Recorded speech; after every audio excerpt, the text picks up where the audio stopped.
Now picture this. You are a king, not just some ceremonial figurehead. You are someone who actually cares about the 1.5 million people in your kingdom. And every morning when you wake up, you see flames burning outside your window. Not from war, from gas flares. The light so bright, night doesn't even exist anymore in your kingdom.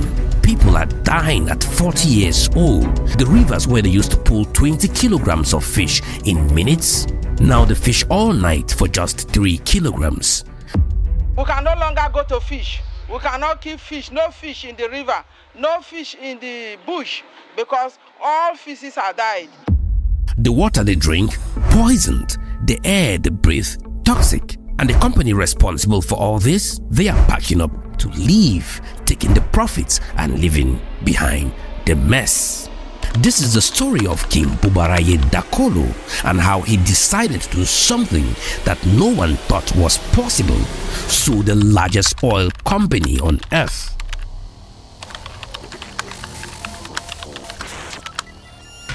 Now let me take you to a place most people have never heard of, Ekpetiama Kingdom in the Bayelsa state, Nigeria.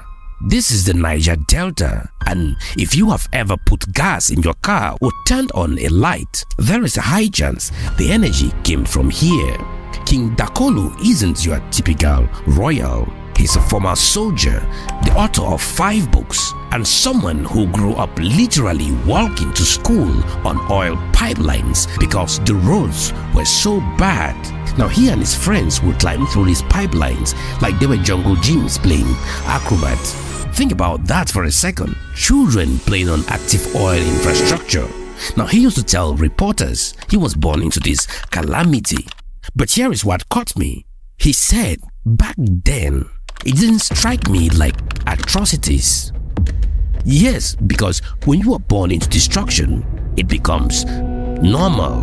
That calamity becomes your baseline. I have been researching this story for weeks, and this detail haunts me. How many of us are living in our own version of normal that's actually catastrophic just because we were born into it? Now, let me show you the numbers because they are staggering. In 2023, after 4 years of investigation, the Bayelsa State Oil and Environmental Commission released their findings. This wasn't some activist group with an agenda. This was an international panel chaired by the former Archbishop of York, a member of Britain's House of Lords, scientists, experts, forensic investigators. They collected over 2,500 pieces of evidence, conducted over 500 interviews, analyzed 1,600 blood samples from local people. And here is what they found. It will cost at least $12 billion to clean up just one state in the Niger Delta. $12 billion over 12 years just to restore the soil, clean the drinking water, reduce health risk, and bring back the mangrove forest. Now, to put this into perspective, every man, woman, or child living in Bayelsa today, 1.5 barrels of oil have been spilled. Let that sink in. The report found toxic pollutants in soil, water, and air that were many times higher than safe limits. But here is where it gets personal. They found carcinogenic hydrocarbons in people's blood that are far more than lethal levels. King Dakolo calls his people the living dead. Life expectancy in his kingdom, 40 years. In the rest of Niger Delta, 54 years. In Nigeria overall, higher still. So here is what I want you to consider. If a company operates in your neighborhood for 60 years, makes billions of dollars in profits, and leaves poison in your water and blood, who is responsible for fixing it? Most people will say the company. Shell will say something different. But in a minute, we will get to that. Here is where the chess game begins. In 2021, Shell publicly announced they wanted to divest from their onshore operations in the Niger Delta. They had been there since the 1950s, pumping over 1 million barrels of oil per day at their peak. In 2022 alone, Shell posted $40 billion in profits, their highest ever. And then they decided to sell everything and move offshore. Cleaner operations, better optics, fewer militant attacks, less bad publicity. So they sold their Nigerian subsidiary, Shell Development Company, to a consortium called Renaissance Group for $2.4 billion in early 2025. Now listen carefully to what happened next, because this is where it gets interesting. Shell's position was basically, we have sold the subsidiary. Renaissance now owns all the assets and all the liabilities. Talk to them. That is Shell talking, having sold its Nigerian subsidiary to Renaissance. Now sending also the liabilities and sending the blame to Renaissance, telling the people that go talk to Renaissance, not us anymore. Renaissance, by the way, is a consortium of 5 firms, 4 Nigerian exploration companies and 1 international energy group. Not exactly household names, not exactly Shell level resources. So picture this scenario. You run a company that makes billions of dollars. You operate in the region for 70 years. You cause environmental damage that experts say will cost $12 billion to fix. And your solution is to sell your asset to a smaller local company and say, not your problem anymore. That's what King Dakolo calls a surreptitious exit. Now, here is where I give you the other side, because it is important to understand Shell's defense. Shell and the other oil companies say most of the oil spilled in the Niger Delta aren't their fault. Nada. They blame sabotage, pipeline vandalism, oil theft, illegal refineries. And to be fair, there is oil theft in the region. There are illegal refineries. There is pipeline vandalism. This is documented, and any spokesperson said they conducted activities according to international environmental best practices without any distinction on a country basis. Shell said, regardless of the cause of a spill, we clean up and remediate areas affected by spills originating from our facilities. So, who is telling the truth? Here is what the Bayelsa Commission found. They didn't just look at company claims. They went to remote sites. They tested the soil, water and air themselves. They analyzed blood samples. And their conclusion? Failures of strategy, prevention, response and remediation by oil companies. The report documented that oil company-led cleanups were often poorly executed and could actually further contaminate soil and groundwater. King Dakolo walks to school on pipelines. His father worked in a refinery. He watched this his entire life, and in his testimony to the commission, he said, "We have international level reports showing that they are culpable. There are other documents showing that they are culpable. And then of course, I have a lot of evidence in my mouth that they are culpable, and I'm going to say it." Now there is an old proverb. When the axe came into the forest, the tree said, "The handle is one of us." Sometimes the tools of our own destruction look familiar. They speak your language, they employ your people, but that doesn't change what they are doing.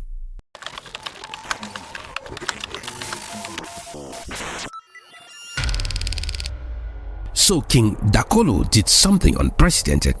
On October 2025, just yesterday as I'm recording this, he appeared at the Federal High Court in Yenagoa with a lawsuit that could change everything. Now, he's not just suing Shell's Nigerian PLC, he's suing Shell UK PLC, the parent company. He's suing Renaissance Group. He's even suing Nigerian federal agencies for failing to enforce environmental laws.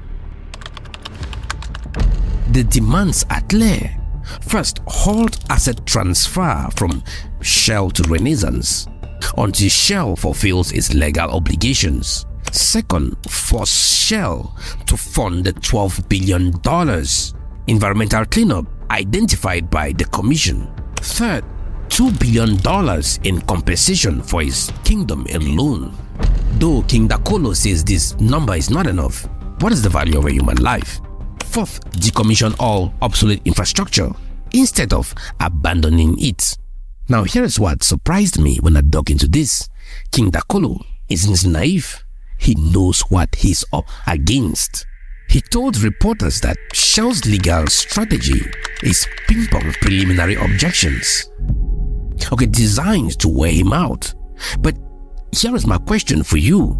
Why do you think he's doing it anyway? Because he's not just fighting for his kingdom, he's establishing a legal precedent. Now think about what this case represents.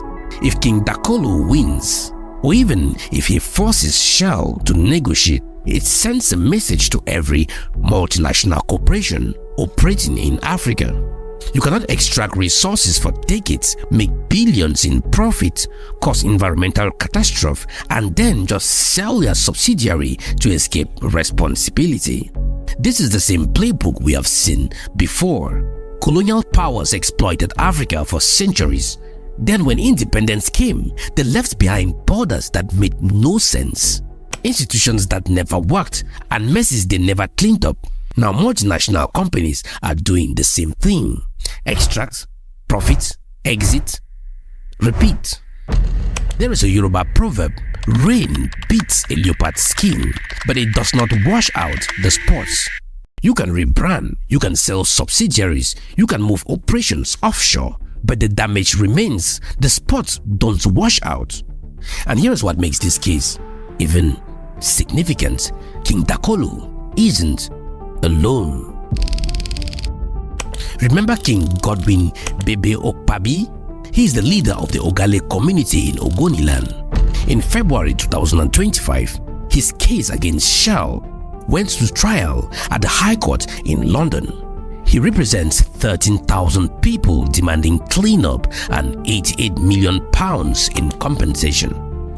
Then there is the Bile community, the Bodo community, which won £55 million in 2015, but says the cleanup was poorly done. They are back in court demanding another $600 million. And here is the pattern that should alarm you. Almost all of these cases have been heard in London and not Nigeria. Why?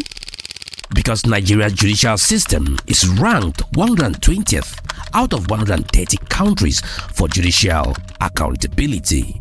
Only 36% of Nigerians trust their judges. 88% perceive corruption in the judicial system. The Nigerian government has historically sided with the oil companies. They need the tax revenue. They need foreign investment. So communities have no choice than to seek justice in countries where these parent companies are headquartered. So what does it say about a nation's sovereignty when its citizens can't get justice in their own courts for crimes committed on their own land?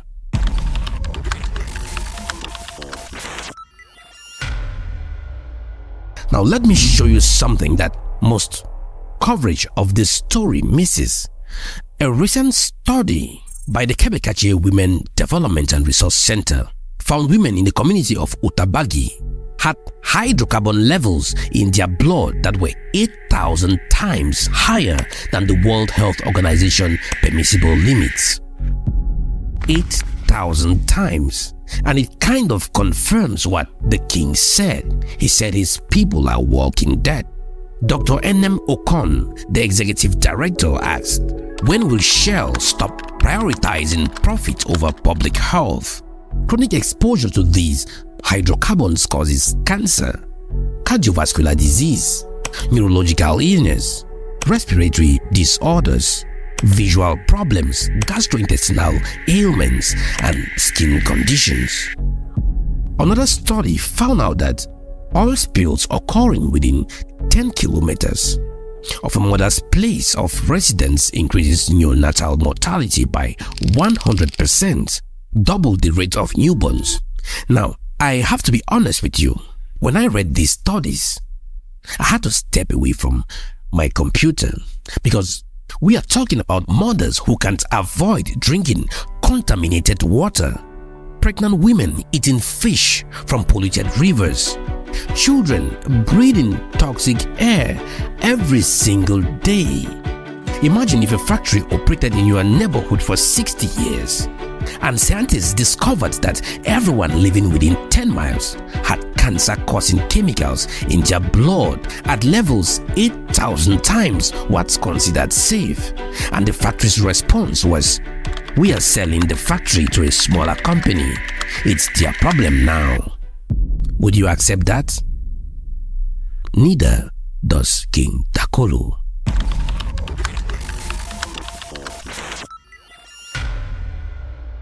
Now let's talk about strategy, because this isn't just a legal battle.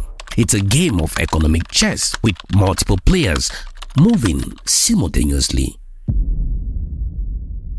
Shell divests from onshore operations, move to cleaner offshore drilling, announced $2 billion investment in a new offshore gas project in Nigeria to maintain good relations with the government.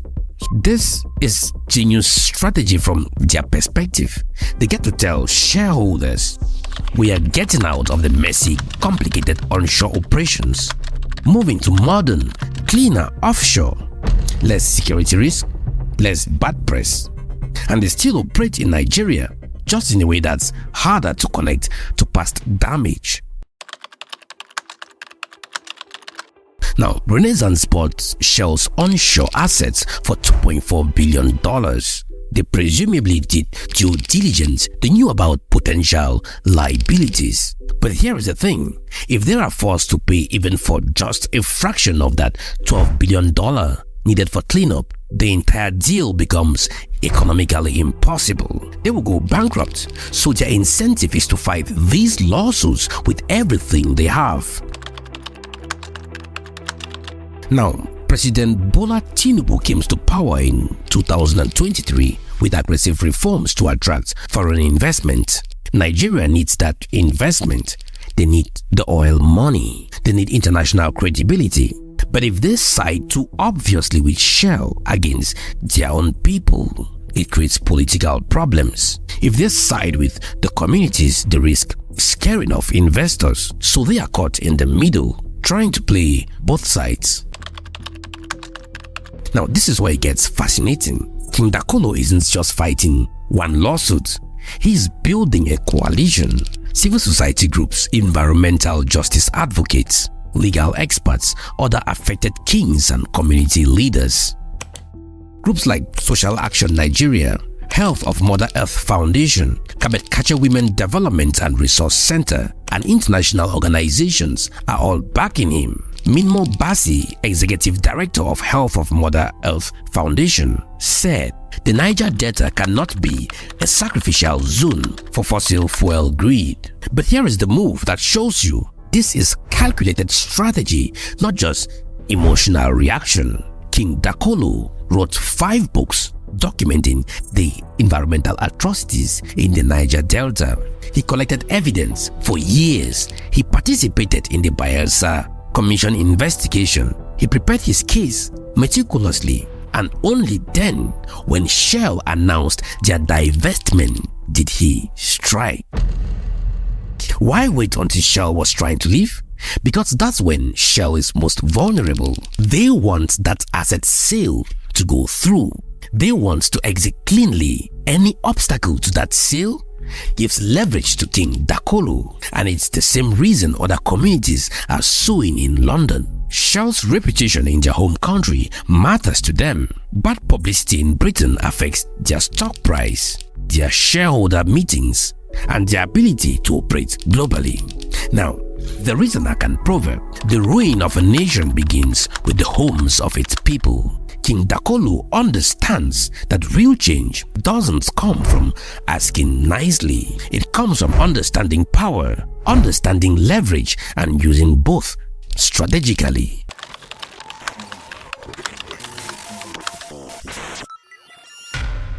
Now let me show you why this case matters to you, even if you have never been to Nigeria and never will. Shell's strategy of selling subsidiaries to escape environmental liability isn't unique to Nigeria. This is happening everywhere. Mining companies do it. Energy companies do it. Manufacturing companies do it. They set up subsidiaries in developing countries, extract resources, cause environmental damage, then sell the subsidiary to a local company that can't afford the cleanup. If King Dakolo wins, he closes that loophole, at least partially.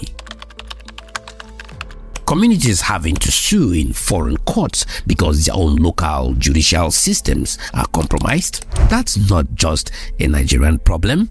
Look at indigenous communities in Ecuador suing Chevron, communities in Peru suing mining companies. The pattern repeats across Africa, Latin America, Southeast Asia. Now here is the part that nobody wants to talk about. Shell is divesting from onshore oil in Nigeria. Where are they investing? Offshore drilling and renewable energy, projects that still require massive resource extraction for batteries, solar panels and infrastructure. The same communities that suffered under oil extraction are now being told they would suffer under green transition extraction, just with better marketing. Now, some people argue that King Dakolo's lawsuit, if successful, will scare away all foreign investment, that Nigeria will become uninvestable, that the economy will collapse. And you know what? They might have a point about the risk, but here is my counter question. What kind of investments do you want to attract? Investments that extract wealth, destroys environments, poisons people, and then leaves? Is that really the kind of investments African nations need? What if King Dakolo's lawsuit forces a new model, one where companies must provide detailed environmental impact assessments before operations begin, must set aside funds for eventual cleanup from day one, must get community genuine consent, not just government permits, companies that can't escape liabilities by selling subsidiaries, companies that face consequences in their home countries for their actions abroad. That, my friend, might actually attract better investment. Companies that operate sustainably, that don't have to worry about massive liability because they don't cause massive damage in the first place.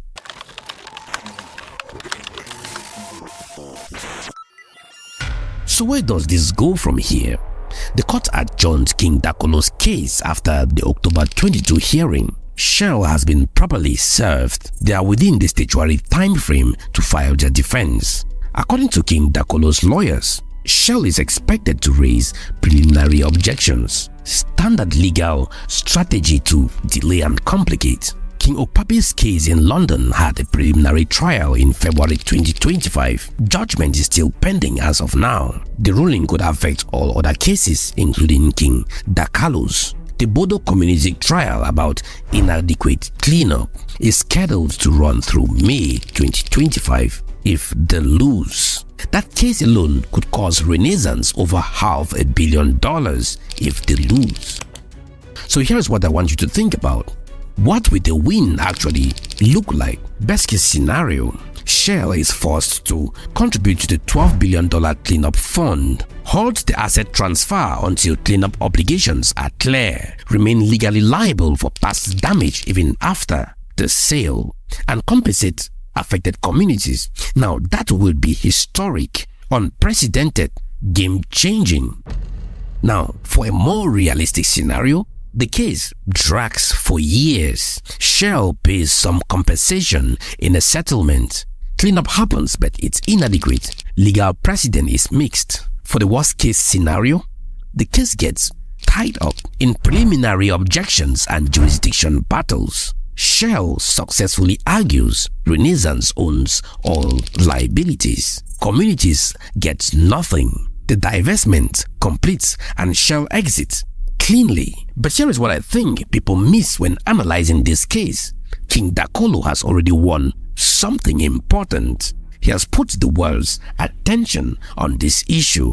He's built coalitions across communities. He has documented everything in books and testimony. He has inspired other communities to fight. Even if he loses in court, the conversation has changed. Companies know they can't just divest and disappear quietly anymore. Shareholders are asking questions. Media is paying attention. There is an Igbo proverb: a single tree cannot make a forest. King Dakolo is not fighting alone, and this isn't just one case. It's part of a broader movement of environmental justice, corporate accountability, and African self-determination.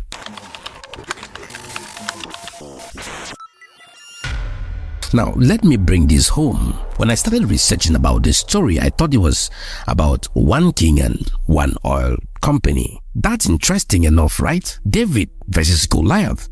But it's much more interesting than just that. This is about whether African nations can control what happens on their own land, whether communities have any say over resources extracted from beneath their feet, whether multinational corporations can be held accountable by the people they affect, not by the shareholders they serve. King Dakolo's kingdom sits on top of billions of dollars worth of oil, but his people live in poverty. They drink poisoned water, they breathe toxic air, they die at 40. That's not a natural disaster. That's a choice. Someone chose to prioritize profit over people. Someone chose extraction over sustainability. Someone chose to live rather than clean up. So here is what I want you to take away from this story. Every time you fill up your gas tank, turn on a light, or use any product derived from petroleum, remember there are communities somewhere paying the real costs, not the price you see at the pump, the cost in health, environment, and life expectancy. That doesn't mean you should feel guilty. You didn't design the system, but it does mean you should care who wins cases like King Dakolo's, because the precedent set here won't just affect the Niger Delta, because it will affect mining communities in Congo, farming communities displaced by mega dams in Ethiopia, indigenous communities facing oil drilling in Ecuador. It will determine whether the pattern of extract, profit, exit continues to the future, or whether we finally build something different. You see, King Dakolo said something in his testimony that stuck with me. He said, if you are a traditional leader or ruler and you are not an environmental advocate, then you are not doing part of your work. You owe yourself, your people and nature and the world to protect the environment with all of your being. Now, he's not just a king, he's a guardian. And what he is guarding isn't just his kingdom. It's the principle that you can't just destroy a place and walk away, that justice matters, that people matter more than profit margins. Yesterday, King Bubaraye Dakolo stood in court, an unlikely David facing a real Goliath. The fight's just beginning, but if he wins, everything changes. Drop a comment and tell me, do you think Dakolo has a chance? Or is this just another case of a powerful corporation escaping accountability? And if you are from a community that dealt with environmental destruction from corporate operations, share your thoughts in the comments below. This isn't just about Nigeria. This pattern is everywhere. If this story made you think differently about where your energy comes from and what it really costs, share it. More people need to understand what's happening in the Niger Delta. The algorithm doesn't push stories like this. You do. I'm Asongwe Luis. See you in my next investigation. Bye.